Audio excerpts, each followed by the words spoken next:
I was sitting here and I was thinking, like when you what do they call it? Like you maybe do like a meeting at work, or there's something that you about to wrap up. And then they'll be like, hey, anybody got questions, comments, or concerns? Speaking now, we've all been there, right? Typically in the business world. That is how I feel about this past weekend in wrestling.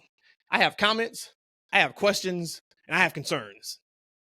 And wherever y'all want to get into this thing, I think we have to start AEW. Unfortunately, E, I know you probably would love to start with that WWE King, Queen of the Ring. But to be fair and to be biased, because we are known as the unbiased podcast, I don't think there's any way on a Monday morning after Double or Nothing and what we saw, we can start with King and Queen of the Ring. But I am open and down for whatever you guys would like to do. So tell me, before we intro the pod, where would you guys like to kick this show off with?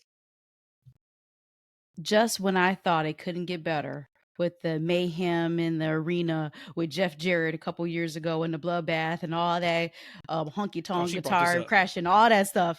Just when I thought it couldn't get better, what did we get? We got anarchy in the arena. As Justin Robert called it, the shit show.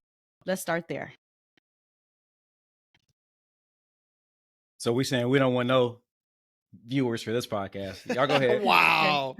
Disrespect. Okay. So let's put it like this. We're going to do about 15 to 17 minutes talking about AEW Double or Nothing, okay? So stay with us. Oh, no, I got 15, 17 minutes just on two topics. And that's before I even get to my concerns. I don't know if Adam Copeland has any type of anything in his legs at this point. I don't think he showed up to the media scrum. I don't know if he got up on top of that cage and had a oh shit moment where he didn't want to go. I don't know if he was scared of the barbed wire. Thoughts and prayers to that man. Like, absolutely. Legit, I hope he's okay. But that didn't look good. But he changed his mind when he went to jump. It did, like halfway through. It's like, yeah, can't do that, man. Like New Jack said back in the day on ECW, you got to go. New Jack said, we got millions of people watching. He pulled my man off that balcony. I'll never forget that. Episode 137 of the TFW podcast. That's Freaking Wrestling, the best kept secret in wrestling podcast. This Monday in the United States is Memorial Day.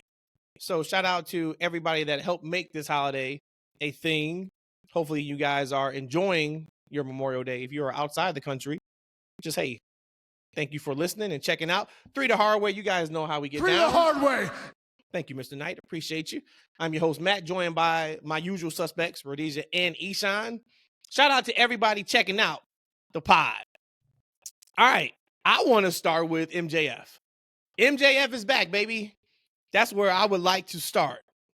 But you guys can start where you want to start. We can start with Anarchy in the Arena. We can start with MJF. We can start with Mercedes.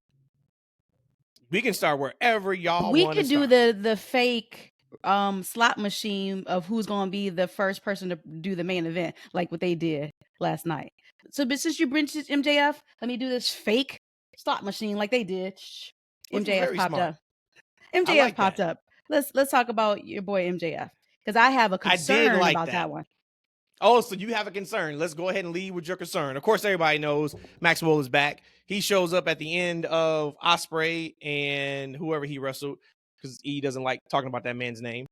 And Adam Cole comes out. Massive pop.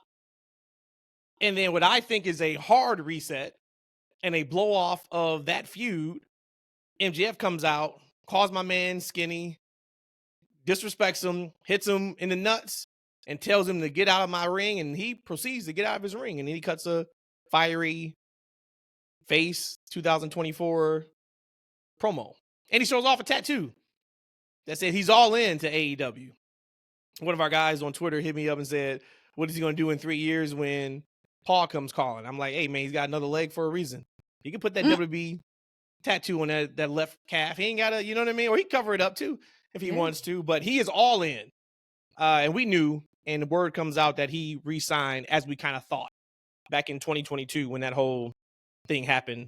Actually, I think it was in Vegas after Double or Nothing. Wow. So he's back in, guaranteed. He's healthy.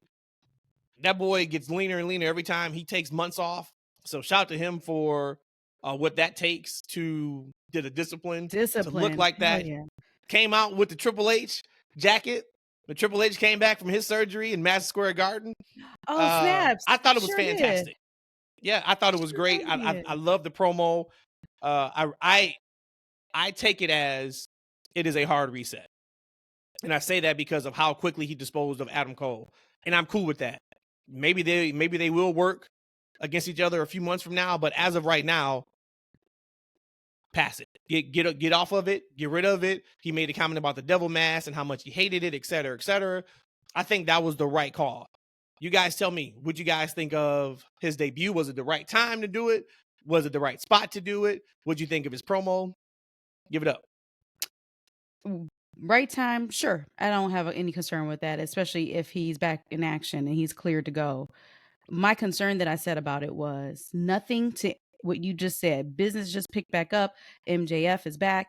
It was just you already showed me that MJF was about to come out when you came out with that devil mask. Now, I don't know if Adam Cole, every time we see him, he shows the devil mask. I don't think so. I think the last few times I saw Adam Cole, he was on like a video package. But he gave it off that MJF was going to show up.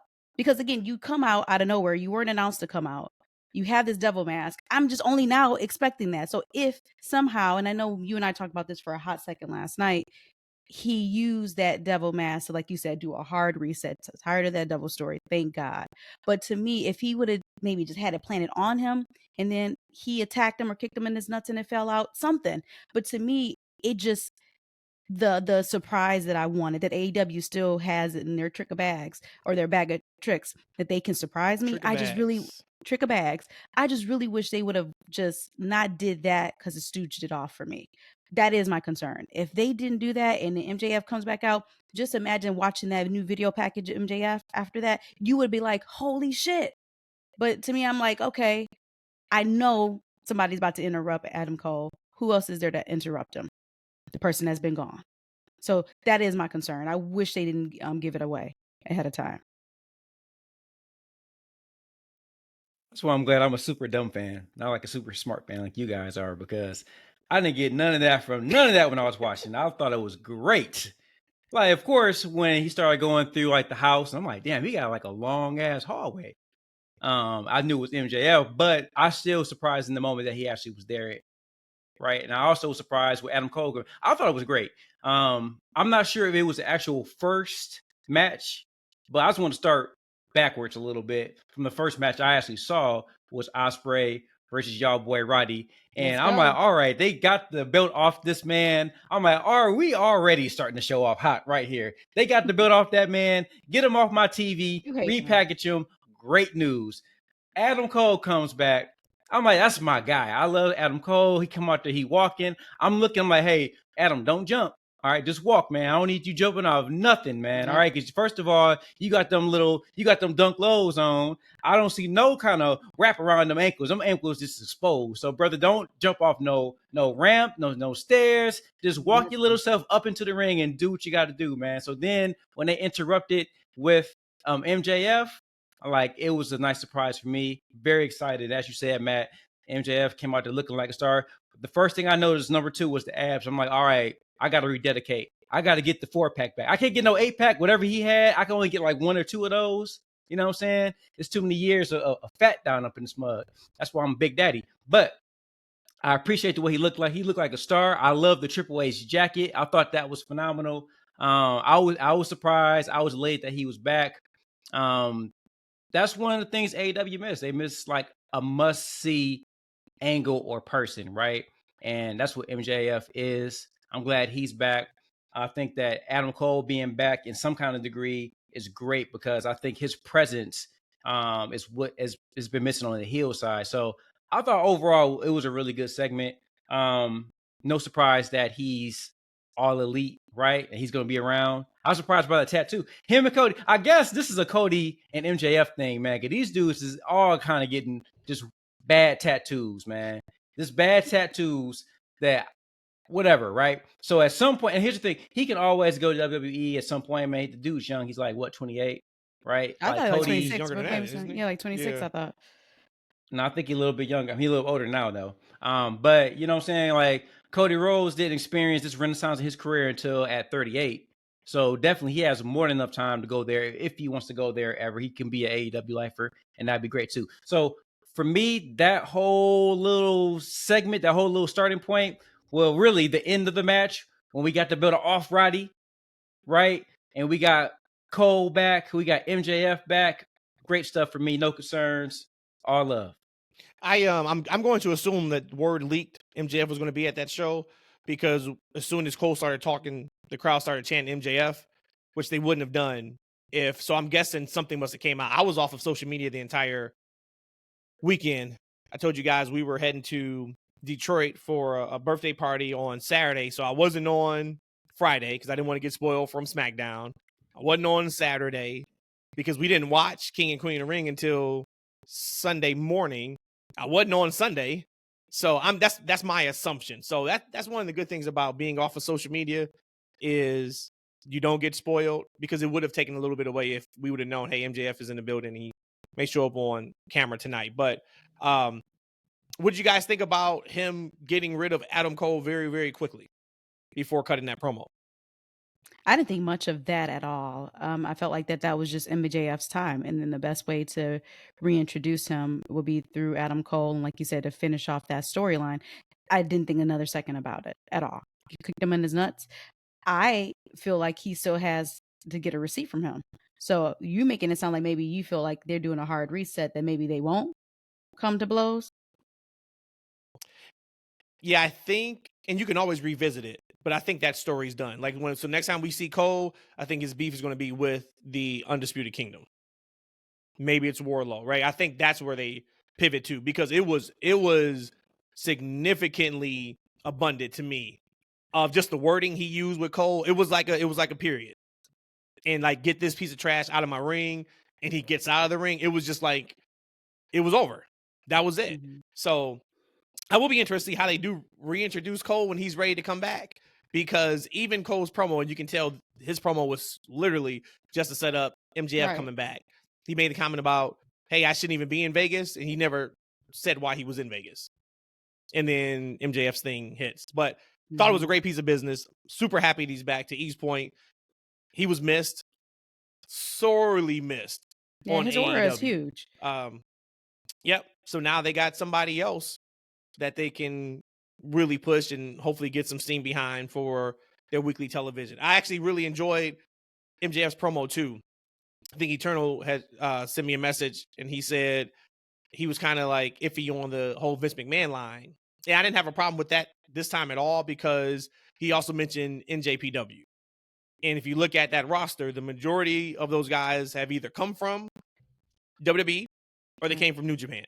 So I was good with, like, if he had just dropped a WWE line or a Vince line, I'd have been like, all right, man, like, we get it. We're over it. But it also wrapped the whole bidding war of 2024. Mm-hmm. And I liked how they didn't, string that out either. All right, you got injured. You weren't supposed to be injured. This, whatever that story was supposed to be, was supposed to happen and end in January. We're in May, going into June. Say what it is. He showed the tattoo. He's not leaving. I do like the whole Wolf of Wrestling. I thought that was really, really cool. But it was fantastic. So 2 thumbs up. And then, like, for me, I was kind of good until Mercedes match on the show, right? Like, Ospreay had already wrestled. You guys know how much I love Ospreay. We got MJF, and I was like, okay, well, now I'm good until we get to Mercedes and Willow. Mm-hmm. So let's go there, and then we can, if there anything you guys want to talk about in between that. What'd you guys think of this? Let's start off with that. What'd you guys think of the match first? And let's start with you, because Brandon sent a message about liking that match to the group chat, and you sent back a particular emoji. Ooh. So how did you like that match, sir? I thought the overall match was really good. First, I thought this was like Willow's coming out party. Because in her promo, her look and her presentation, because like one of the things, I wasn't going to say it about her. I left it all on Kyle O'Reilly, because he came out there in like this off-white t-shirt that looked like he had washed it too many times. It looked kind of off yellow. And I'm like, bro, I know you getting paid, man. Come out there with a fresh white tee, man. Go to Walmart and get a 3-pack, brother. You know what I'm saying? But it just wasn't for him. It was like, when I looked at a lot of the people on AEW, when they would come out there, look, I'm not a snappy dresser anymore. I used to be back in my day, but nowadays, not really. But these guys are getting paid, and they coming out looking like they just walking, like they waking up out of the bed and they hitting the arena. They looking like just regular, like fans who just rolled out of bed, man. I'm like, yo, y'all getting paid, look like stars, be stars, right? And sometimes, like my girl Willow come out there, man, and she be having like on like these oversized jeans, you know. And I know it's kind of she's the girl around the way, might have been kind of her thing, but she's been looking like a bad baddie like the past couple of weeks, man. Like her little dress up, and I don't know what she's doing with her hair, and then she's been getting a little more serious on the microphone, and just week by week, I've always been a fan of hers, but I'm like, wait a minute, she might actually be a pillar of a women's division. Like she might be somebody they can build on. Like, right, we talk about Mercedes and we talk about Tony Storm, Brett. Like, man, Willow ain't just a feel good babyface. She's somebody you can take serious, right? And it started with her look and the way she's been doing these promos, and then she came out at Double or Nothing last night, man. And I don't know, it was the hair, it was the outfit, it was makeup, maybe it was everything, but she just came out there looking like a package. Star. Man, yes. She's came out there looking like a star, and I'm like, man. And then her ring work, man, she was doing it in the ring. She was phenomenal last night. You know, and Mercedes came out looking like Mercedes. You know, she did a good job, especially being away for a year. I thought the overall match was really, really good. But at the end of the match, I sent a flat tire emoji because when Mercedes won and her arm went up, that's what I felt like the crowd was. That's what I felt like I was. It just didn't seem like the time was right. And we all kind of knew that, or at least I knew that this whole thing was setting up for Mercedes to take the TBS championship. Like, right, they took the belt off of Julia, gave it to Willow. So now Willow and Mercedes can have something to fight about at Double or Nothing, because every single match on this card had to be for a championship. But I just kind of felt like Willow's putting in some work and the crowd was behind her, that when she actually lost, I feel like it was deflating, because at the same time, they misbooked both those gals from the very beginning of the of their thing. You're right. They had Mercedes come out there in big business, right? Babyface, I'm home, you know, talk about how much she loves wrestling and she missed being back, and she had this love affair, and then the next week it's the same thing. And then they had her kind of up against like Willow, who is just likable babyface. So now it's a conflict because you got the homegrown likable babyface against a Mercedes, who's a very cocky character. Like, right? So, and I don't think they fully turned her, right? She started acting more and more heelish, but she wasn't a full turn. So at the end of the night, I don't think people were necessarily were against her, but I don't think they necessarily were for her. But he darn sure was for Willow. So like that match, when it ended, it just felt flat, and it felt like the wrong woman went over. I would have much rather. I know they had to get to the Statlander thing, and Chris came out there looking as well, but I just feel like they could have changed course, like, right? Maybe extended that feud out a little bit more. Maybe, you know, somehow Mercedes gets disqualified or something like that, and they continue out the feud, build her into more of an unlikable heel, and maybe now Statlander and Stokely cost her the championship to kind of get the heat on them. I just feel like something else could have been done. I feel like the ending just was flat and the wrong person went over. That's just my opinion. I'll tackle kind of the end of the part of what you said. Were they in the right feud? What we got out of it, I could see somebody saying, yeah, the timing just wasn't right for it. On paper, absolutely, this is who she should have went after. When, I almost called her Sasha, when Mercedes first came back, it almost felt like they were trying to build her as a face. But again, you're going against like literally the cutest, most beautiful woman on your team. So like, I'm not going to root against her. Should they have did something what you just said? Probably, you know, do a DQ and then build onto Mercedes being more and more of a heel, more and more of a bad guy. And then you can do that turn. But I'm going to go back to the beginning now. Mercedes, when the match first started, because I think, Matt, you asked, what do you think about the match? When the match first started, I was a little bit like, uh-oh. Because the first 2 minutes, Mercedes was just going a little too fast. It was a little bit too wild. And again, it could be just nerves. It's your first time after about a year. And then finally, she slowed it back down and she was living in her boss mode. And that match to me was a great match. After we got past the first few minutes of her just trying to fill it out, thought it was a great match. When Willow came out, I'm like, oh my gosh, she's winning. When I first saw her, everything that you mentioned about how beautiful she is, I'm like, oh yep, she's winning. She got the white wardrobe on. It felt like a WrestleMania winner match kind of thing. I'm like, oh, she's gonna win. I'm like, but there's just no way. There is no way that Willow can win over Mercedes. You have built this whole division for Mercedes. Mercedes going to be your number one person. You can't have her lose. So although I'm talking out of both sides of my mouth, I feel like Mercedes had to win. She had to win the title. Do I wish maybe we could have played this off a little bit longer where you could still protected her and then make her more of a heel? And then now, watching the actual match that hey, this is my face, this is my heel. I want to root for this person and I want to boo that person. But overall, the match itself is great. AEW always put on great matches, but just where your alliances are, where your loyalties are, that kind of was a little bit off for me. But great match. It was probably the best female match in AEW this year. And I think that's probably without a doubt, because a lot of Tony's matches for the first part of the year, she was still trying to figure out how to work that gimmick in her matches too. I think she's gotten it now, but it took her months to figure that out, which is completely fine because the gimmick is one of the best gimmicks out today. I loved the match. Thought the match was great. The only thing that, if I was going to nitpick, because I think the only thing you can nitpick, and I'll get to your point about was it the right time and the right call? It was absolutely the right call. You're not going to bring in, at the time, who knows what Becky is going to sign, when she signs with WWE, what her contract looks like, but you're not going to bring in Mercedes and give her that much money to have her lose in her debut match. But her video package before she came out, incredible. She's a babyface. Then maybe she'll be a babyface after this, because Willow was the babyface in this feud. But, bet on yourself. And like, that video pack was fantastic. I'm like, but you are a heel right now. Mm-hmm. In your heart, you're a heel, and by your actions, you are a heel. Mm-hmm. So if I had to nitpick, that's where I would have nitpicked. Thought she looked tremendous. You could tell how much it meant to her, which I thought was really, really cool. And we'll talk about Becky also when we get to Queen and King of the Ring. But they really showed, the 2 out of the 4 horse women this weekend show just how much they do for their opponents. One, Mercedes was bumping like she ain't never bumped before. Mm-hmm. She went out there on a mission to make Willow look as good as humanly possible.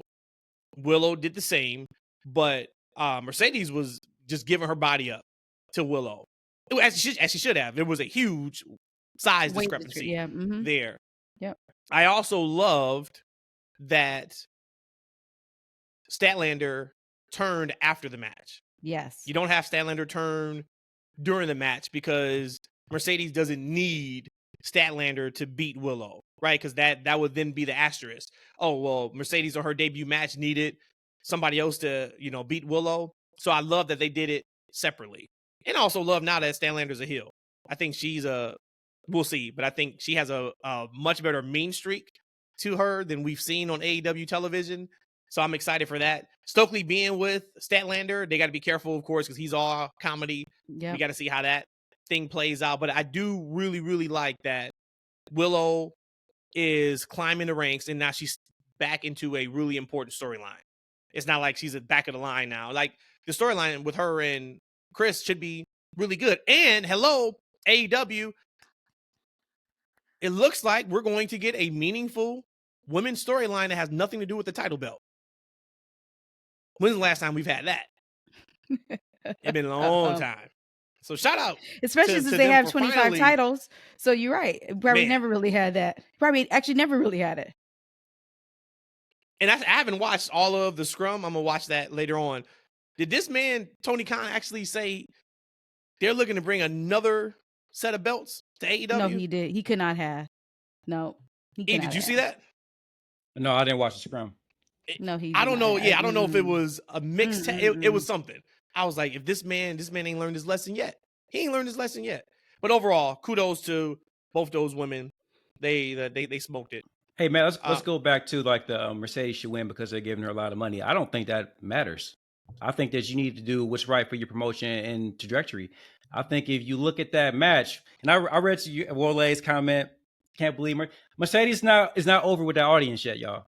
I mean, it's the response by that audience shows that. But she is. You know why I say that, E? Let me counter that real quick. I'll let you go back. And thank you for bringing that up. I love when I get to cook and Matt always just kicks my pot open and. Well, I'm sorry. I thought it was a conversation. Go ahead. My bad. Go ahead. But a conversation. We listen to you talk. But go ahead. You want to go ahead and cook? Go ahead. Go ahead. Well, not really. Actually, conversations like you just interject when you feel like you want to interject, and then it can get hot. Then it can. Cool I don't want him to forget his point. I don't want to forget his point. His wrong point. So go ahead, E. I'll wait.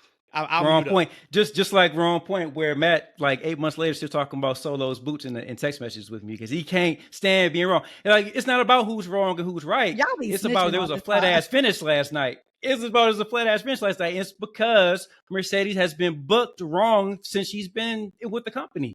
They don't know how to take her. As Rhodesia said, that she was booked as a face. Then they started turning her heel a little bit. So at the end, when she wins, that's why there was nobody jumping up for joy like, oh, Mercedes won. There was none of that. There was none of that. There wasn't even booing when she won, right? So, all right, now obviously the biggest baby face for her, right, for to challenge her again is our girl Willow, but we already see now she's going to be interrupted into another feud. So who's next and ready for the next big heel at this point, Mercedes? Like, right? That's what I'm talking about as far as there's still meat on the bone as far as a feud between the two of them, which they could stand out. Who knows what's going on with Becky? Right? We don't know. Like, we're making a lot of assumptions very early on. Now, we know she lost the belt. Maybe she's on her way out, but they still can build towards that. I don't think that the AEW audience wants to see a Becky versus Sasha's on the first night for a championship. I think they can kind of groove into that. Why fast forward to a big storyline that's even possible?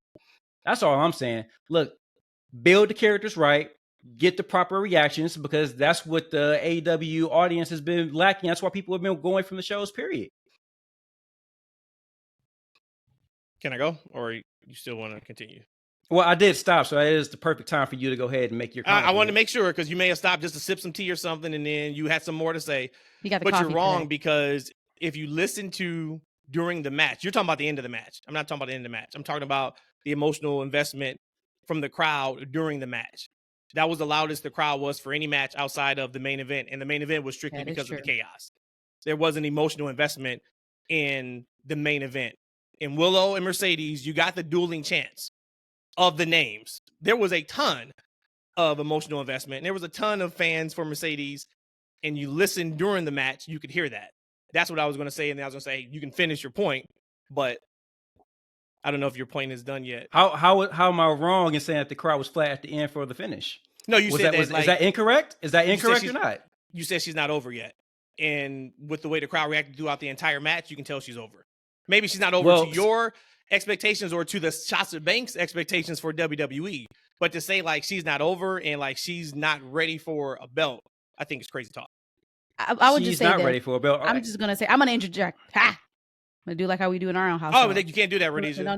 This is my household. Stop it. So look, let's be honest. Like, all bullshit aside, you are not bringing on your hottest free agent in history as of this moment to your company and have them lose on their first match. Like I said, if there was, but you don't have to lose though. They could. She gotta got no, see, now you're trying to interject. No, stop. We're not doing that. We're not doing that. Nope. So Rhodesia ain't standing for minutes. You gotta lay out. That's how conversations work. You cannot bring that person on. You are about to. Okay, let's bring it into basketball because we're in the basketball playoffs. It's just like you having your franchise player. I don't want to talk about basketball. Keep it wrestling, please. Not take. If I had to bracket, oh my god, not have the ball in their hand. 3-0, dude. Oh, they're gone. Are you kidding me? Like, sorry, Ant. And this is why matchups matter, because Dallas would have gotten dog to walk by Denver. I believe that. This is why matchups matter. They're about to sweep Minnesota. And I do agree. Ant's legs are gone. I don't know what's up with Cat. Right? So Cat did because he's tired because he did 1,500 shots today. That's why. I kind of feel like the Wolves was playing. I kind of feel like the Wolves was playing better before Rudy came back. At least for the playoffs. I'm ignorant, so I can't speak to that. Maybe. Not talking regular season, but the playoffs. They had like a better role before Rudy came back. And they lost their first game when he came back, right? Yeah. I mean, I can see that. I'm sure you're not saying the reason why they're losing is because of Rudy. No. I'm But just it's saying, just it might have like- threw off something. Nobody would have picked Dallas to be in the finals at the beginning of the playoffs, let alone, man, hell. I'm sorry. But here's the go ahead. thing. Here's the thing. Damn. The number one, the champions is out. Your number two, we all kind of thought OKC might have been too young, but your number one and number two are out of the playoffs. It's crazy. I'm sorry, Rhodesia. See, this was Matt level of rudeness. I do apologize, Rhodesia. No, Please I'm continue because I'm there too with it with the playoffs. Yeah, because Rhodesia said all I'm that's how just saying- conversations go. Yeah, we talk, and then you feel something on your spirit, you got to say it right away. On your spirit. So, but again, you're not going Gole to said, sign finish. Mercedes. He said, let Rhodesia finish her point. My bad, man. We're just sitting there talking about this basketball. Mercedes is not, you're not going to sign the biggest thing out there since sliced bread and have her lose her first match. You have an asterisk where you can have it where it's a DQ, but at the end of the day, we've seen, and this is no knock on AEW, we have seen that sometimes they don't execute properly on what they're trying to push. So I don't trust AEW to do a beautiful DQ finish for Mercedes on her first debut match. You have to put the title on her. It's just up until this point. I said this a couple episodes ago. If Mercedes wasn't cleared back at Big Business, then maybe we should have really didn't have her involved week after week after week. We probably should have just waited to bring her out or introduce her that she signed in Boston and then try to figure out something else out. But for right now, you cannot have not put that belt on Mercedes. So I'm happy that it's there. She's going to do big business with that belt. We have, like you said, an actual feud that you can get invested in. That's not for a title in the women's division. We know Statlander can go. So the two of them have some history going on. Overall, you're not going to have Mercedes lose. She has to win that title. I feel like not. See, we already seen AW that every person they sign to a multi-million-dollar contract gets a title. Because you got Will with the title, you got Okada with the title, he didn't get it right you away. got Mercedes with the title, and right away or anyway, it like none of them belts even matter at this point. To be honest with you, and that's the conversation we need to have too.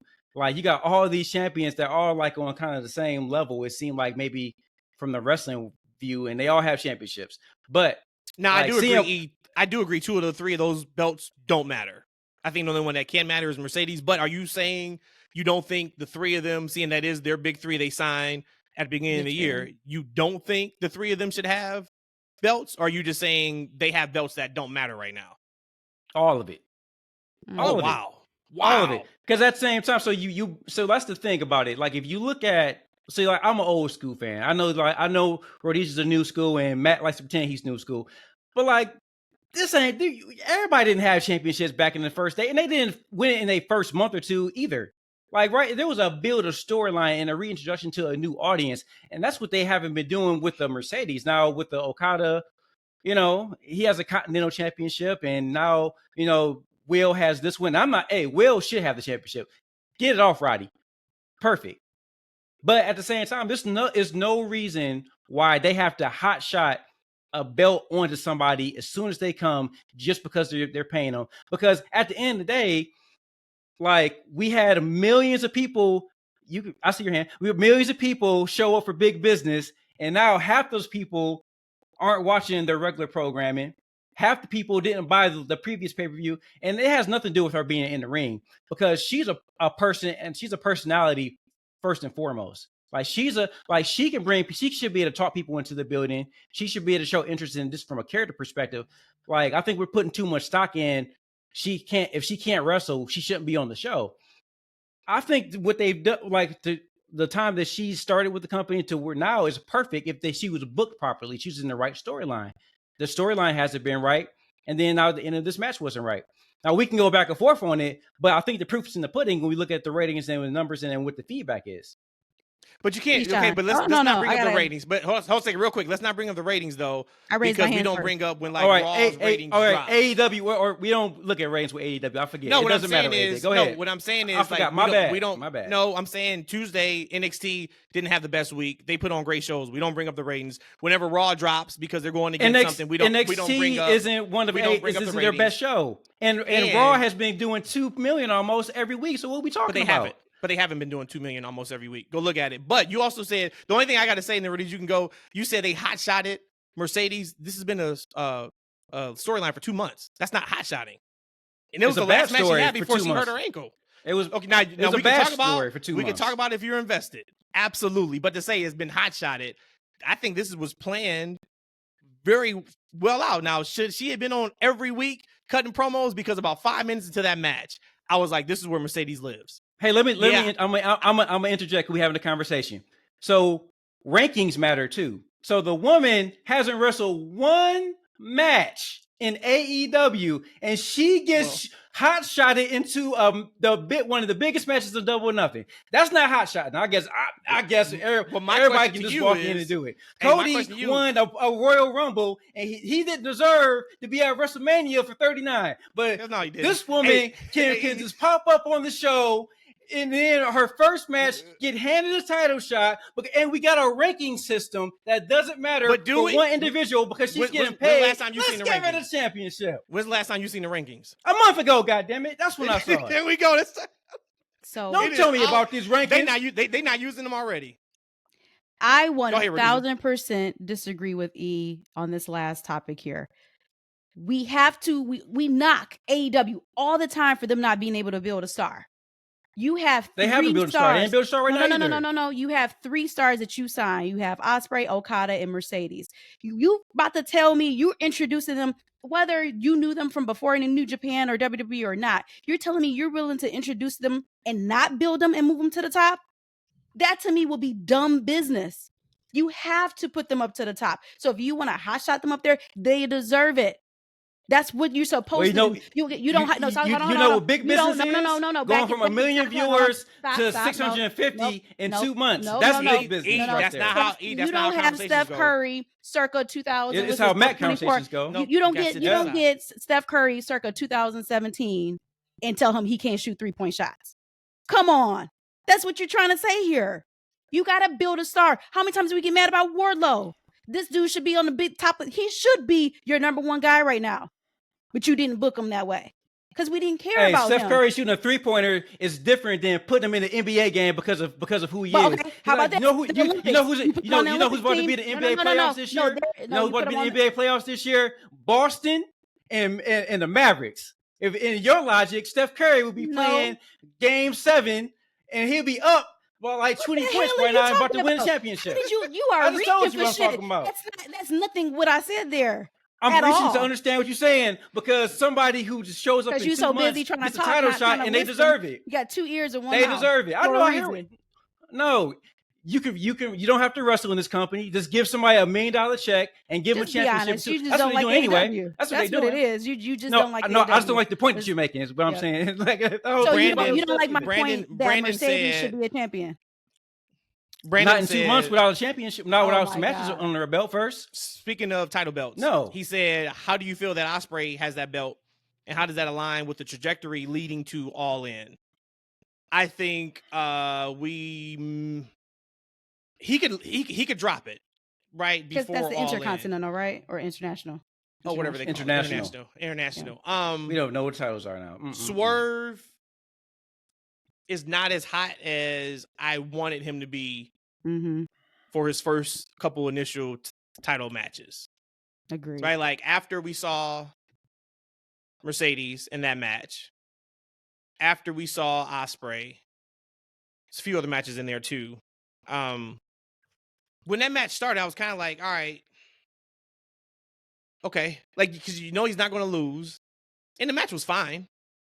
I think the build has been okay, but it's definitely not a historic first ever title reign type build that he's seen since winning. Hell, the first Wednesday, he didn't even cut a promo.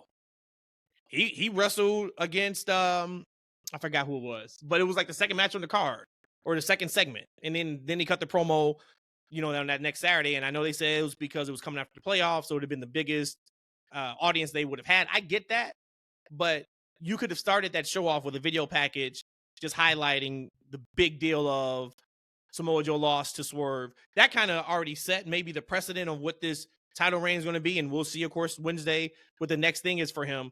But I no longer, and they got months, so let me be careful with that. But I no longer know if I see a path to Swerve versus Ospreay at All In for the world title.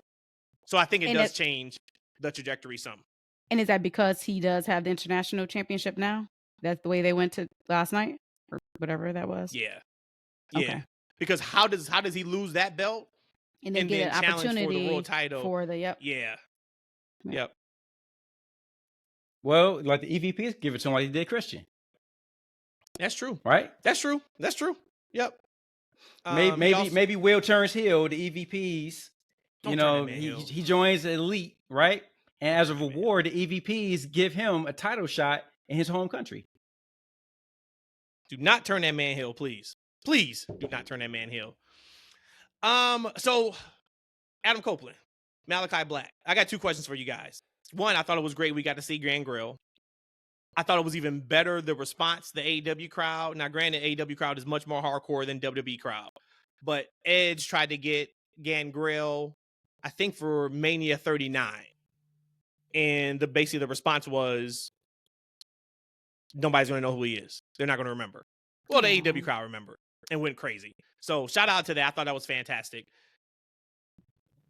Is it possible this was the last we've seen of Malachi Black in AEW? I don't know what his contract status is like, but if there was a match that it was like, okay, this person's done, it kind of had that feeling a little bit. I would have thought so until then they returned again. So I was thinking that for a second when they first stooged us off saying that they were taking on Edge side. I'm like, oh gosh, we're about to have the Judgment Day Volume 1 all over again. And I hit my hand face palm that one. But then when they switched back, I'm like, okay, well maybe not. So I just feel with Malachi, he is that person who has so much potential to be top of the card and just never came to fruition. Again, who fault is it? Who knows? He took some time off because a couple years ago because he mentally wasn't right. I guess that's kind of what the wording was on that. And we've heard the confliction he want to go back to WWE. It just seems like he just never took off, and he had all the potential to be that. And in their House of Black, incredible group, but again, it just still feels like they just never got to where they needed to go. So I can see that. I absolutely can. I just didn't think that after watching the end of that match. I didn't feel that at the end of the match, especially, we got the double turn at the end, right? Seemed like all is well with the House of Black. Now, I do think that Malachi Black is one of those guys that as soon as his contract is up, he out. Mm-hmm. Like, right? I feel like, he never wanted to leave WWE. His wife is there. Old Dirty Vince, for whatever reason, didn't see something in him. But, Dirty Vince was a bad judge of character and talent towards the end. But no, I didn't get that. But as Rhodesia said, when I think about like the AEW roster, like, right, you got like MJF back, you got Adam Cole, you got Will Ospreay, and I think that MJF and Will Ospreay, like 2 cornerstones that you can build around, like it's gonna be phenomenal, right? Swerve right there with them. I feel like Swerve isn't as hot as I want him to be, as well. I'm not necessarily sure on why I felt that way. I'm not sure if it was like the comment he made with the black and ugly comment. I don't know if that's what it was. I tried to put that past. I know what it was. But something just hasn't been right for him. But I still put him in that top part. And I think that Malachi Black can also be up there too. I mean, because the guy has an awesome look. He can go in the ring.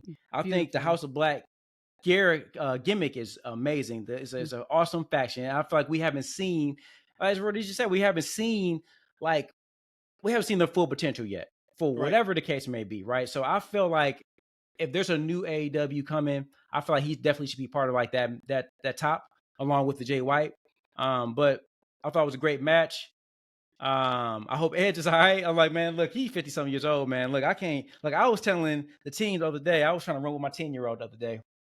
I come back from, I had pulled my back muscle, pulled my groin running. So about a month or so later, I feel like I'm back. I'm in control. We go to run. All of a sudden, I lose control of my body. Your boy getting old. Edge, you're getting old, man. You can't be jumping from the top of cages, man. Like, don't do it no more, man. Like, all right, go. Hey, be blessed, man. But stop taking them unnecessary bumps, man. Like in the finisher and finish him in Mortal Kombat. That's what I saw visually with my eyes. Like, I had a filter over my eyes when Edge jumped, and it was like all his bones just cracked all the way up. And like he finished himself. Yeah. X-ray. He finished himself, right? Yeah. Yeah. And it's crazy because like he's nuts because this is his idea. Like think about it. This man Please left don't. WWE, and we understand why. And like you talk about for the love of the game. These are the type of matches he had in mind when he signed to AEW. This Yeah. is nobody talking him into doing these matches. This is like, hey, I want to do this. I want to do this. I wish want to somebody do would talk this. him out of it. I wish somebody would talk him out of But it. the match was great. I just hope he's okay. Yeah. Yeah. Because I do know Tony did say he had him planned for the scrum, but he was getting checked out. Ooh. So, you know, we kind of joked at the beginning of the pod, like, Ooh. hey, he was like, oh shit. Please be let's change okay. your He just mind. came back But from yeah. injury. Oh, Hey, Matt, real quick though, man, because I Mhm. don't know if you were watching at that time, Rhodesia, when the Brew came out. Like, the reason I hit in the text, I'm like, yo, we need to see that Brew Bingo. entrance one more time. Mhm. Is because like I knew we were gonna get like a version of it, but this is the first time where we have all three members. Well, Gangrel is an official talent, but I'm sure they can have them pop in and pop out whenever they want. This is the first time we actually can see all three, and we can actually get a full Brew entrance. I think we got one a couple years ago. I don't remember, but I need to see it at least one more time. Somebody said, and I died laughing. They were like, what the hell? Did WWE let every other trademark go except for Edge? Like, the AEW got the music, AEW got the Brew name, AEW has Gangrel. I thought that was funny because it's like a shoot. I don't have much on the Anarchy in the Arena match outside of last pay-per-view. I said AEW's needed because we were going to get matches that we would not get anywhere else on US television. And that match at that time was the polar opposite of what we got last night. That match was Ospreay versus Bryan Danielson. Well, last night we got people trying to get run over by trucks or buses. We got people being Drownings. put on fire. We got Drownings. thumbtacks to the face. We got drownings, which I thought was tremendous because that was the way Jack Perry could look wet, where he had the flame retardant. Now, once again, if I wanted to and we wanted to come out here and just completely crap on the logic and the storytelling of some of that match, we could. Like, the guy that was set on fire was the one that got the pin. if you're gonna get to a point where we set somebody on fire, how about you're laid off for the rest of the match? But I'm not gonna do that because just for what they gave us with the music playing, like, it should be commended. It was entertaining, and at the end of the day, that is what this is entertainment. They are putting the rocket on Jack Perry. He has been booked like you wanted to bring up earlier about Mercedes and building stars. Hate it or love it, if you think he is that guy or not that guy, evidently AEW does, Tony Khan does. They are treating Jack Perry like the second coming right now. So we'll see if it plays out. But what'd you guys think of just the craziness we saw in that main event? You know, this is again. I start the show. Remember, I said. Oh, I remember. I thought Yeah. we couldn't get any better than that Mayhem and the Malice or whatever. I don't even know the name of that. That could have been an Anarchy too. I don't remember either. But when you thought it couldn't get any better, man, Anarchy in the Arena just took it to new heights. You just said we had a car accident, we had a drowning, we had someone set on fire, we had somebody dangling, which to the point I thought actually out of all the things, and maybe because I'm black, I was like, I don't know if I want to see somebody dangling from the ceiling, but we got all of that into one, and it was the most expensive Anarchy in the Arena just because they had to play the final countdown. Like, just the creativity around all of that. And again, this is where it's a slippery slope because you have so much going on. You have is it 8 people total? And you have different props and stuff that you can use. You're in different parts of the arena. It can be a complete chaotic mess. But what I think they did for Anarchy in Arena this year was amazing. I thought they were going to start the show like they had, I guess, a couple of times before. But when they finished the show, I was like, okay, you got a lot to prove at this point. And I think they did that. I think it was just beautiful chaos. There was a couple of spots where Okada threw a chair at I forgot who he threw a chair at, and like it was like so light. Like, dude, like Lisa, he did the Hogan special. Brian was running out the ring. He barely put that chair up. But then Nicholas came through. Nicholas did an ECW style on him. So then what did Okada do? Okay, we doing that here. He picks that chair back up and threw it right back at him. But I thought it was just beautiful chaos. What a wonderful way to kind of say, hey, here's to 5 years of what we just created, and here's to another 5+ years. A+ for me on that Anarchy in Arena. I just only saw the highlights of the match, but I am looking forward to the push of Jack Perry. Let's go ahead and put the rocket on him. Let's build a star. Let's put a championship on him. Swerve, we coming for you, brother. We got question marks around your title reign. Next month, we're going to have a title eliminator. Jack Perry's going to win it, and he's going to capture that championship. That's the way you build stars in that company, y'all. And give him a couple million, too, just to make it legit. Ooh, Could you imagine that legit happens? He be Could petty. you imagine? And And then then we them just little like things fast in there, forward, though.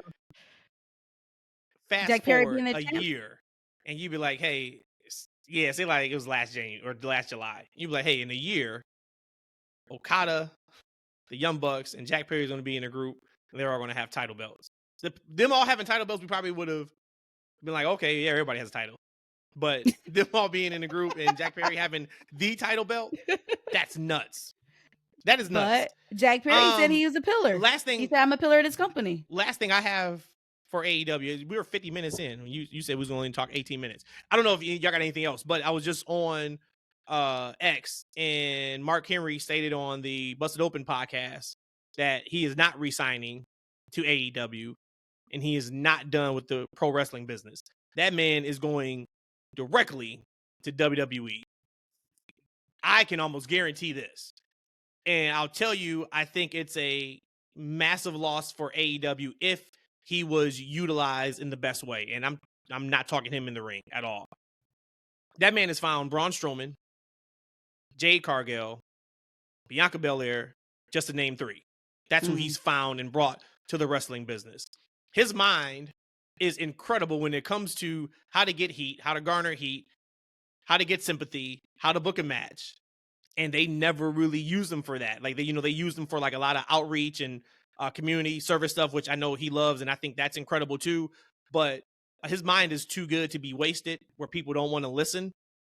Put that man in either NXT or WWE and let him work with some of those big guys. Imagine him in Braun Breaker's ear consistently. Him in whoever's ear consistently. Hell, Jade again. Now under that umbrella, right? So congrats to him for going to AEW. He said that, of course, it's a positive relationship. He wants to leave it while it's still positive, but go where you can really contribute. And I think that is WWE for him. Good for him. He's an ultimate professional, though, right? He's an ultimate professional because, like, when some negativity around AEW, Mark never goes into it. He said, you keep that in-house. Sometimes he does it.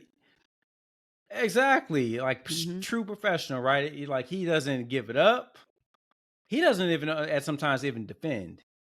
Like, right? He like, hey, I'm going to stay out of it. Right? But what he does do, for instance, I know you guys were hot about the Orange Cassidy, and with reason. I understand where you guys are coming from. The Orange Cassidy match, right? When he was no-selling like the power driver and the neck thing. And dying Mark, on the steel steps, yeah. He came out, he like, Mark didn't say, like, hey, look, the good thing about Orange Cassidy is that he's a man who's going to learn. He wants to get better. He has a passion. He just flipped to something else, talking about how positive a person that Orange Cassidy is. And, like, just ultimate professional. So whatever he does, I'm sure it'll be great for him. I think ultimately he wanted to be in WWE originally, but I don't think Vince wanted to put him in the position he wanted to be in. And Tony Khan signed him and put him in that position. I don't know if he was being used properly, but at the same time, if you look at like the show, how some things are kind of played out creatively and structurally, I don't know if they're utilizing a lot of the veteran knowledge that they have to the full capabilities anyway. I don't know whose fault that would be, but definitely I'm sure he'd be an awesome presence in NXT, right? That's a culture like, hey, we've got veterans here. You need to absorb the information and knowledge. I think that'd be great. So whatever he does, I think he'll be good. He'll be really good at it. King and Queen of the Ring. Probably the biggest thing that came, well, 2 things. Was one, these Saudi shows are treated as real shows now. Remember those first couple years where it was, they were just filler. There was no story of that. Bring out Undertaker and and it was like it was in a vacuum. Like, okay, we got to do this Saudi show, but we're probably never going to talk about it again after the show is over. That's done with completely. Secondly, Triple H has now shown me And we have to, when we do our previews and prediction shows, we got to keep this in mind.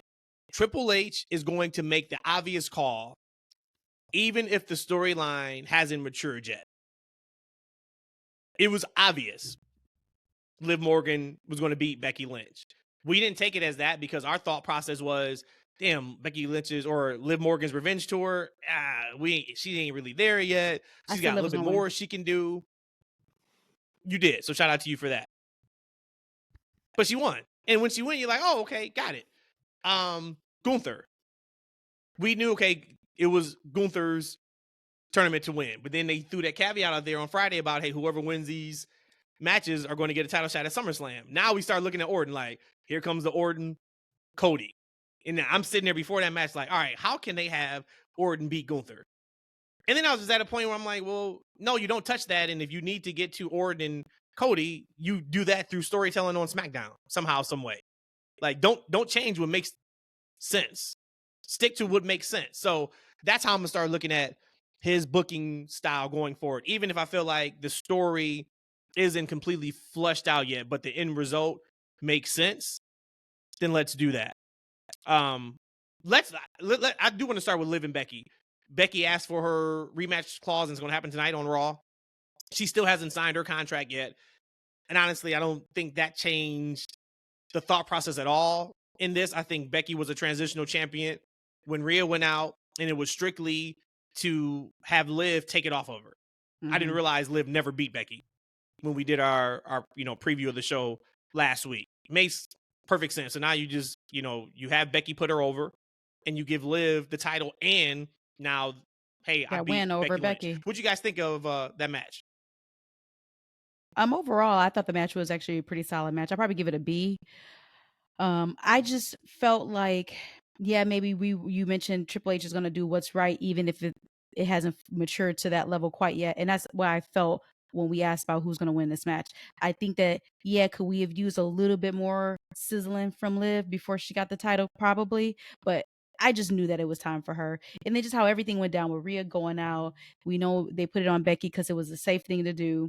Again, not to take from Becky's run this time around at all, because again, what do we get out of this? We got an actual Liv Women's Championship reign that probably will matter, because I was very critical on her first time she held the women's champion. I'm like, it was just flat for me. And again, maybe not to her fault, maybe it was to her fault, but now I'm actually excited and I'm actually interested in this new Liv's run. But to answer your question about the match itself, I always like when Becky wrestles someone similar in size, just because it seems like it's more fluid between the two of them. Granted, Becky's a strong SOB. Like, there's times where she'll suplex somebody, I'm like, whoa, okay, I see you. Pound for pound, the toughest person in the ring. But I like seeing Becky wrestle with people who is closer to her size, because it seems a little bit more fluid. But again, B for that match. Yeah, good match. I don't really have a lot on it, to be honest with you. I was somewhat surprised by the ending. I thought they might extend that out a little bit longer, but hey, we're here. And then real quick before you go, Matt. Oh, yeah. Before you go, I thought that we were going to see something with Dominic and Liv for a second, being in cahoots with each other. Again, it could still be pretty. Well, no. It could still happen. It could still happen. But I did think maybe we were going to see that on Saturday in the actual match. But I like how they play that off, and you still protect Becky in a sense as well. But go ahead. Yeah, no. It was good. It was really, really good. I was going to say Nia Jackson, Gunther are the king and queen of the ring. I also really liked Triple H taking that extra couple seconds with Nia in that ring. And I'm sure he just told her, like, you have, and not in these words, but you have smoked your second run here. Right? Like, I really want to, maybe we'll do that on the next pod. I really want to kind of go back and see if there's been anybody whose second run has been better than their first. I know before we talked about maybe Shawn Michaels when he came back from his back. Oh, yeah. That's ding, ding, ding. Yeah. Well, Cody's number one. But Cody, no, I'm talking like not wrestling at all. Like, Nia didn't go to the Indies when she got released, or she didn't go to AEW or Impact. No, like, she was just gone. That's what I'm talking about. Of course, there's been a lot of people who have gone to hone their skills and then they came back and they were better than what they were because they put more time in. I'm talking about like just cold. I can't think of anybody. She has not had a bad match since. She hasn't had a bad promo segment since. I don't know what changed, but shout out to her. She did tweet out, I think last week or 2 weeks ago, it's interesting or it's funny, you know, people who you thought were friends are no longer friends when you're doing well, or no longer reach out to you when you're doing well. So it looks like she's getting a little bit of hate. Fuck the haters, Nia. You are smashing this. I would love for her to win the title off of Bayley at SummerSlam. Maybe that's a little too much, but I did really enjoy Triple H kind of giving her flowers there, and you kind of see her crying, and it was completely different with Gunther. Gunther was just a handshake, and he's like, give my crown. Like, He didn't even put like, it on his head. He's like, give my damn crown. I'm like, are you gonna ever put it on you your head? You got it, boss. I thought Gunther and Orton was a masterclass on maximizing your moves. Anybody who thinks you got to do 100 moves to get the crowd invested, and yes, Orton has been around for almost 20 years or so, I would just say see a Randy Orton match. Randy Orton maximizes the least amount of movement, probably better than maybe anybody in the history of the business, outside of like Hogan when he was on top in WWE and WCW. Orton may do 7 moves in a match, but they all get a tremendous response because he knows where to place them and because he's over. But I thought that match was great. What'd you guys think of Nia and Lyra and or Orton and Gunther? Okay, I almost said something real disrespectful. Randy and his 7 moves is not my cup of tea. I will agree that he is the best to do it. I mean, he is 2nd generation, 3rd generation wrestler, but I give him that. But it was boring to me. Still a good match. I understand the psychology behind it, but not my cup of tea. So maybe I'm not even going to say boring. It's just not my cup of tea. But that Lyra and Nia match, I really, really, really, really love Lyra. I mentioned to you, Matt, that she gives me a lot of AJ Styles vibes as far as how she wrestles. Just some of the moves she does, it's like I haven't really seen it in women's wrestling. It's like this Superman push almost on Nia, how she wrestles to her opponent's sides. I thought it was phenomenal. And then their outfits too. Let me talk about it, because they had to dress pretty modest. They look good. You know you in shape, and you know your body's right when you're in a bodysuit and you look bad. But I love that Lyra and Nia match. Again, we talked about it with Nia. Since the second run, has she really been in a bad match? I can't really recall. But Lyra and Nia, I love that match. 2 thumbs up. Randy and Gunther, we'll give it 1.5 thumbs up, just because it's really slow. And you know I don't like slow matches. Man, I really like that spot, that finish for the Lyra and Nia match. Like, you know, because I wasn't expecting it either. Like, right when it happened, and it just was like boom, pow, and then that was the finish. I felt it. I love that. I love that when something that looks like it should be the finish is the actual finish. Mm-hmm.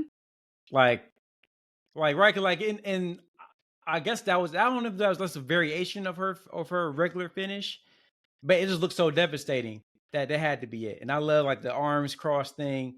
I thought that was a really good match. You know, little girl versus a big girl match, right? Because there was a big size discrepancy between the two of them, right? And I think it was a good like cat and mouse type of game match. Really good. Gunther and Randy, I mean, to be honest with you, that's neither one of them wrestle my ideal style of a match either. I'm not that was a hybrid version of the old WWE Superstar main event match, which I wasn't a fan of back in the day. But they did just enough to kind of spice it up. I think Randy Orton does just enough to spice up, like because like Randy Orton maybe like 5 years ago, man. I'm like, oh, I couldn't do his matches, man. But he does just enough to kind of spice it up a little bit, and then Gunther with the chops. He wakes up probably his opponents and the audience with them chops. So. Yep. Yeah, so like I mean, it was a good match. One thing I noticed when I watch like a lot of these WWE shows, especially the POEs, is that outside of like the Liv and Becky match, you kind of know who's winning these matches, like, right? Because the storyline kind of you can kind of see how it goes, and that's not necessarily a bad thing. Like I said, when you watch movies, television shows, typically you kind of know what the end result is going to be, and that's not a bad thing, right? As long as the journey is good, the destination will be just fine. And that's what I come out of with these POEs. Like we can go. I think we pretty much predicted most of the finishes on most of these matches, and I didn't feel disappointed. I thought like the energy was great. This wasn't like the France crowd or even the Puerto Rico crowd, but they were trying, man. It was a hot audience. The matches were well. The women, like, look, you got to cover up. Well, they did a phenomenal job of coming out with gear and outfits that still, made them look good, right? Mhm. And still show personality, especially Bianca and B in their match. So overall, for me, I thought it was a really good PLE. And it's a little bit different when you're watching like King and Queens of the Ring versus watching Double Nothing as far as the pacing and the matches and things of that nature. To whereas when you think of Double with Nothing, you can like, okay, like some of the outcomes were kind of in question, right? You didn't think you can go back and forth on some of them. Whereas when you watch this POE, you absolutely knew who was coming out on top, and it wasn't a bad thing. One thing about Orton too, I'm sorry, Matt. One thing about Orton, he has aura, and again, that's just built in equity from him. And he looks good. So to me, I'm willing to watch a match of his. Again, still not my cup of tea. Well, hell, I do a Roman. He still is a really slow, methodical wrestler, but he has aura, and that's the thing about it too. So people are going to watch Randy because he has it. What I was going to say was Lyra's a little too comfortable for me. I'm so mad at Lyra. But that's wonderful. Yes. She's a little too comfortable. I was like, hold on a second. Like, you shouldn't be this comfortable this quick on the main roster. Like, where have you been all my life? What are you doing right now? She owned her entrance. She came in there, and if back in the day, kind of you used to be able to tell who's about to win and who's going to lose because of their energy when they first get in. You would have thought Lyra was winning that match by squash the way she was. To your point, to your point about that finish, I don't know if TJ was the producer, but that spot and the spot before that, with Nia in the corner and Lyra came with the double stomp. Just thought those were two of the better creative spots that we've seen in a long time. That may have been my favorite match on the card because of those spots. Of course, I love Bianca and Jade. I love their finish in that match. And then this is, I don't want to give them too much credit, them being WWE, but it seems like everything we're seeing is planned and thought through. Let's take Bianca's trajectory real quick over the last few weeks. Hurts her knee. We're thinking, oh, maybe that's a first round exit for Bianca. Easy because her knee's hurt. Whatever. Nope. She wins. She gets to Nia. She loses because of the knee. Then they go the next night against Candice LeRae and Indy, who they should squash. That match should have been 2 minutes with Jade and Bianca. It wasn't because of the knee. Like, even like that, right? Like, oh, we can do a competitive match with Indy, and there's no shot to Indy, but it is what it is, because she's hurt. So really it's like 1.5 on 2. And then for them to do a new finish, I thought that was tremendous. Just continue WWE to build them as the forces that they are. Do not put a inkling of a turn until it's time to go. And if that is not where you have them penciled in to main event night 1 or night 2 of Mania next year, which we know it won't be, I'm still thinking it'd be Cody and Rock. Hold off until WrestleMania 42. That's how strong I believe in Bianca and Jade. I have 2 comments and a concern. Comment, I thought the match was just there. It's okay for me just to say the match was just there. It was a good match. Solid. Another comment, and I'm stealing this from Matthew. I think he called them Candy and Indy. Like, I think they should change their names up if they're going to stick as a tag team. And lastly, they gotta start winning to change their name, though. Okay, for sure. Touche. I can believe your knee issue, but you can't come skipping down the ramp on your entrance and then play it off later in the match that your knee is hurting. That's my gripe. That is my concern. You can't do that. To me, I thought that was not good. Yeah.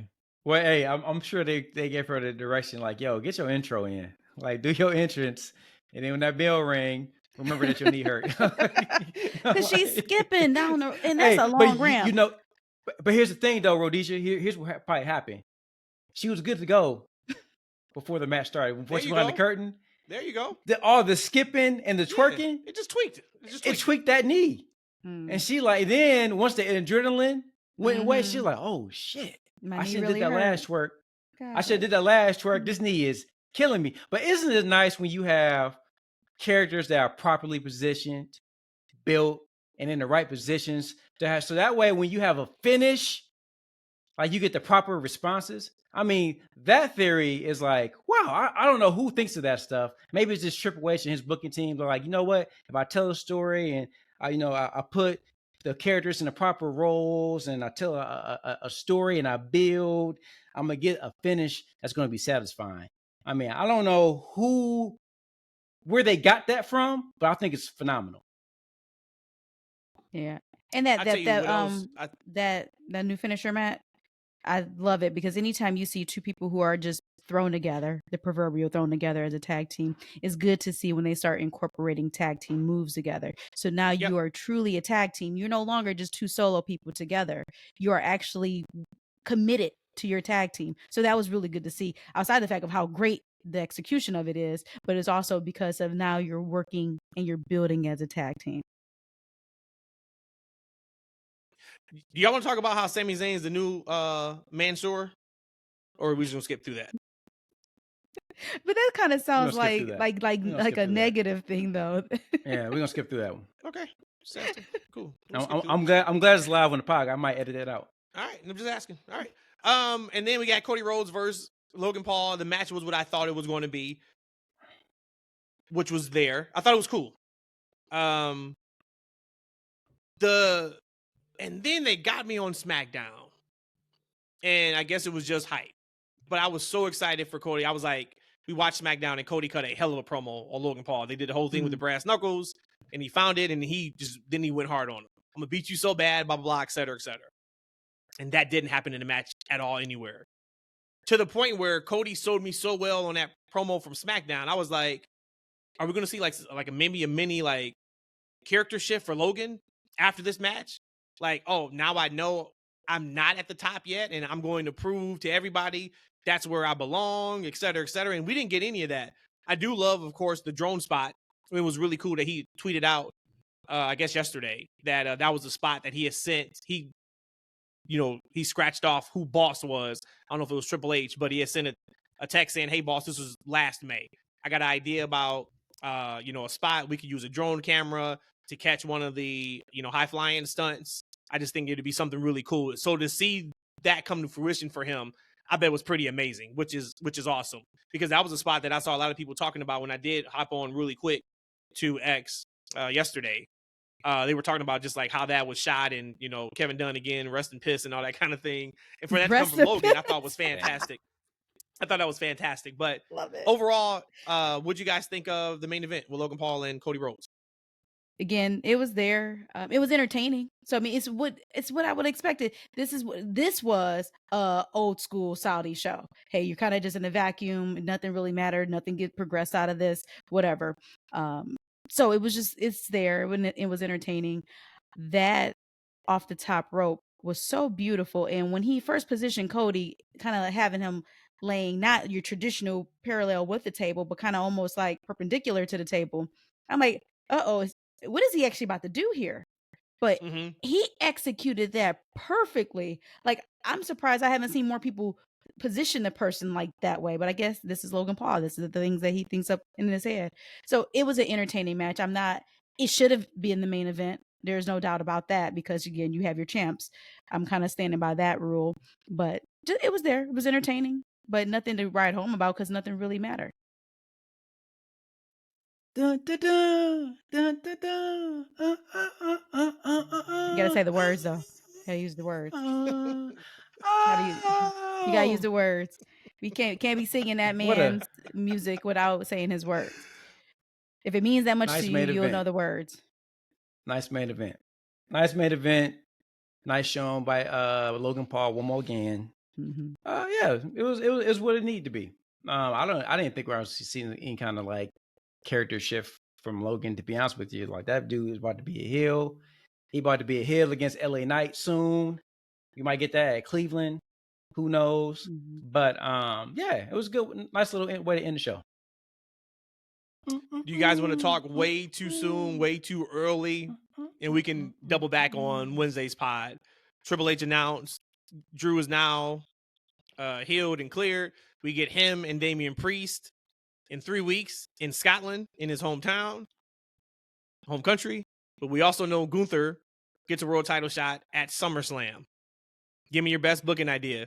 Who wins between Damian and Drew in a couple weeks? And then what does that look like for SummerSlam with Gunther? I'm still holding my fingers up. But Drew is going to win. You think Roman's coming? Yeah, because know what I'm about to say.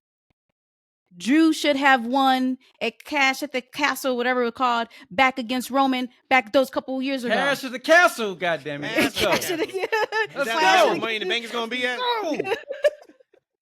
Cash at that castle.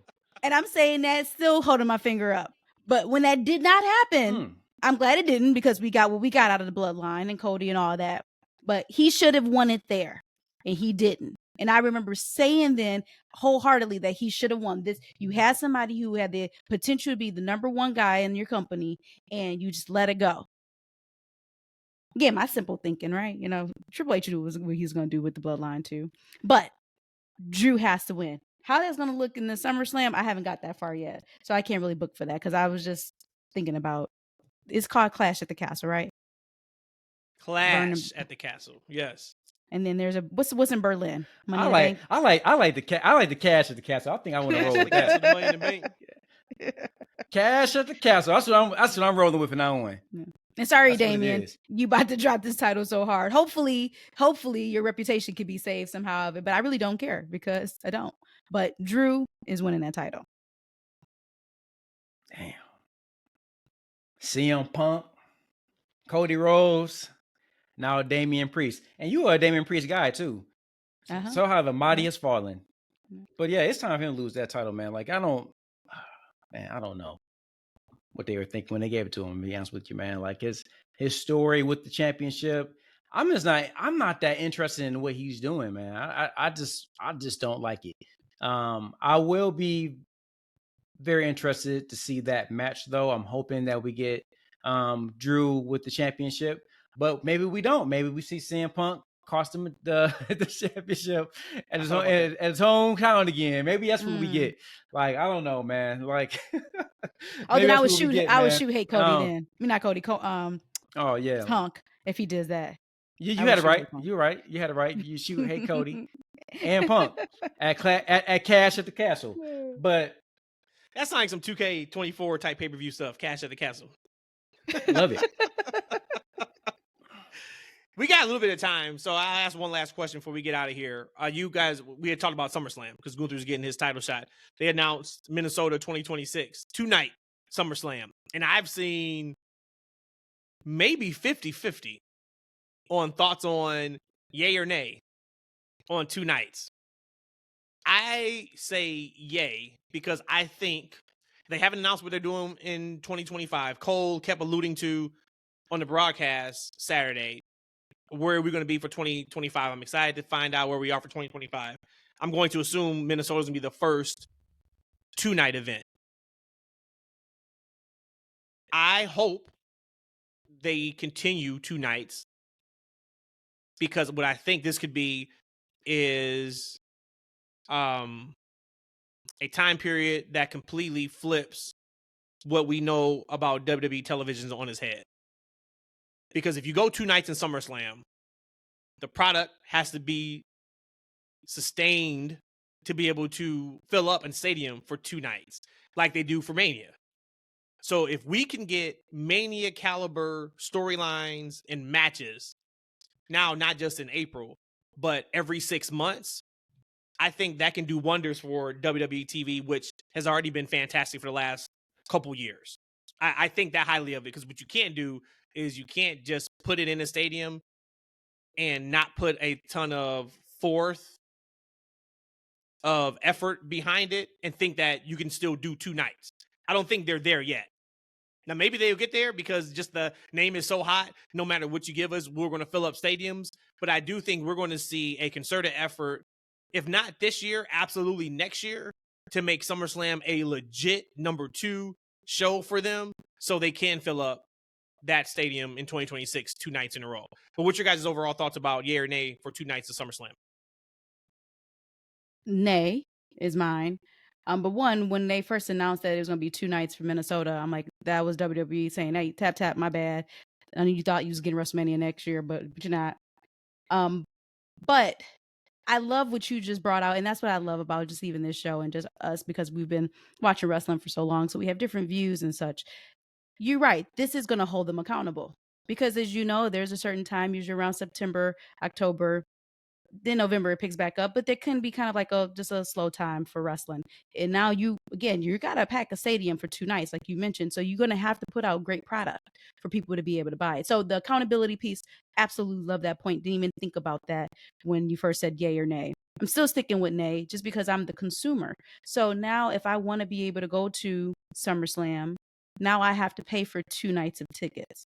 And again, they probably like, who cares? There's going to be thousands and thousands of other people, Rhodesia, that can afford these tickets. But for me as the fan, it does make it hard because if I can't afford to go to both, I'm not going to have to make that decision. Kind of like with Mania, do I go to night 1 or do I go to night 2? So just as purely the consumer, I'm saying nay because that's just more money in their pocketbook and more money out of mine. But again, you're holding the product accountable. You're going to have to be able to put on 2 shows a year, roughly 6 months apart from each other, and they got to be able to bring it. But I'm still saying nay. I'm going yay because that means for my $3 a month I pay on Peacock, I get some good wrestling on Saturday and Sunday. That's value, y'all. We talking about inflation, right? We talking about inflation, but you telling me this is what Triple H just told me. He just texted me. He told me, he said, "E, for $3 a month, you gonna get 2 nights on SummerSlam. Holla at your boy." Thank you, Triple H. Thank you. I don't know what y'all talking about. I gotta go get 2. That shit. I'm turning that remote control on, y'all. It ain't gonna be me. Let me tell y'all. But but you bring up a valid point though, Matt. I don't know about the storylines, right? Because I think the SummerSlam they start building certain things, right? But now they gotta build more things, and they could make it, SummerSlam about 2 matches, right? So I already know what one match is. It's Cody versus Gunther, right? Right. That's going to main event. No, That's not Gunther's on SummerSlam? Raw. Gunther's on Raw. Oh, so shit. Wait a Right. minute. So it's going to be they still could do Orton versus Cody. You just got to build it. But yeah. I don't know why I'm thinking about this brand. So we know Gunther's going to be headlining one of the shows, right? Yep. What we got on the next one? That's the question. Now we should have Roman back because Roman, he got like a 3-match a year deal. So SummerSlam should be there, right? So he can be main event and headlining one of the nights, right? I'm assuming it's going to be something Bloodline related, and by then we should have all the cards on the table. Like, right? We should have the full faction. We're still anticipating and hoping for Joseph Fatu to hit the Bloodline. And this new Bloodline, these boys are some savages. Like, right? You got Tama Tonga coming out there crawling on the floor. Dog, you know what I'm saying? Why they doing my guy like that, man? Why they doing my guy can't talk properly? He out there, yeah. To your point, he crawling and he just stops. Why are they doing Tama like that? He was that's doing Tama. The demon. That's what he do in New Japan. He was doing the demon entrance. That's what he did in New Japan. No, that's what he did. That's what he did in New Japan. Promos. He could talk regular in New Japan. He used to come out there crawling. And then you got your boy Loa. Man, he is so dangerous. This boy couldn't even get on the plane to Saudi. They said, "Hey, no, he got to stay. He got to stay where he is. He can't come on this plane." Like, right? They like, so they're already like making these dudes like seem important. So we don't know where that storyline is going, but we know we're going to see a big match from it on SummerSlam, right? So you can probably build, one night around a Bloodline main event, a next one around like a Cody, match. Randy Orton, Like that could be that should be a big match. And boy, that boy Randy Orton's a big boy, man. He's You know, huge. Gunther's a tall dude, but Gunther look real small in the ring with Randy Orton, man. He's That a boy giant, man. he's a giant, right? He's a So giant. Yep.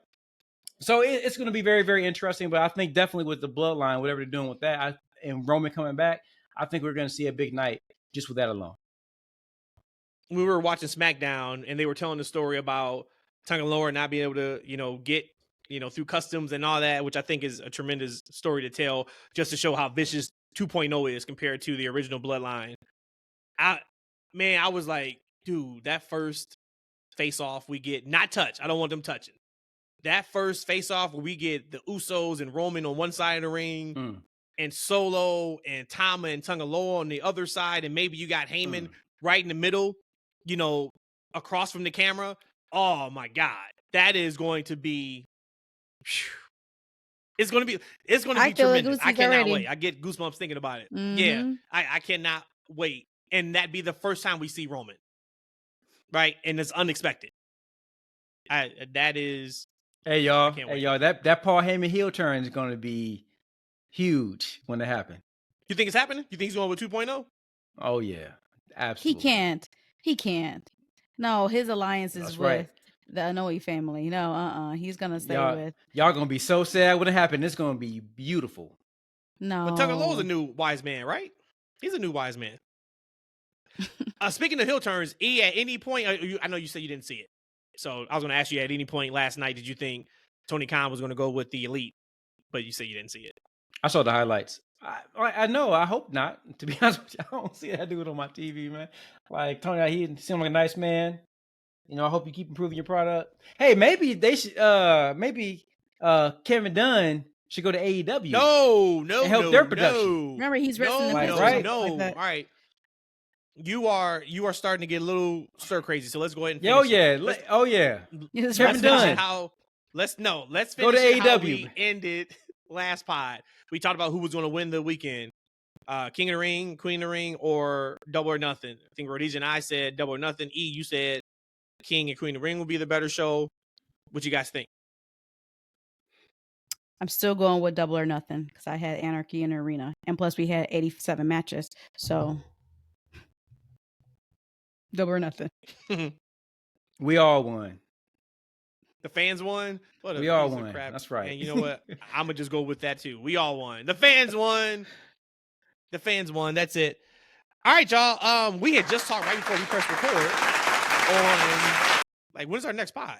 Are we doing Wednesday? We're going to do Wednesday. So it may only be 32 minutes because who knows what we get on Raw and, whatever news comes out. Of course, we'll go over that. But we will be back on our regularly scheduled programming on Wednesday for the next pod. Everybody who watched on Twitter, we went live, which we'll probably do going forward on Twitter. So shout out to you guys, everybody in the comments and the likes. We appreciate you, the retweets. We love you guys. YouTube will still be the same. We'll post that, and freshen up the production and all that, a few hours after that. But YouTube, we are there. That's Freaking Wrestling. Of course, you guys are watching on Twitter if you're watching, but that's FNW. If you are not, Instagram is that FNW. Reach out to us. Follow, comment, all that kind of good stuff. All right, so we'll be back on Wednesday to talk about what we see tonight on Raw. And maybe we'll find out a little bit more on this whole Becky Lynch contract situation. Should be interesting. I'll let you guys on Wednesday. Peace.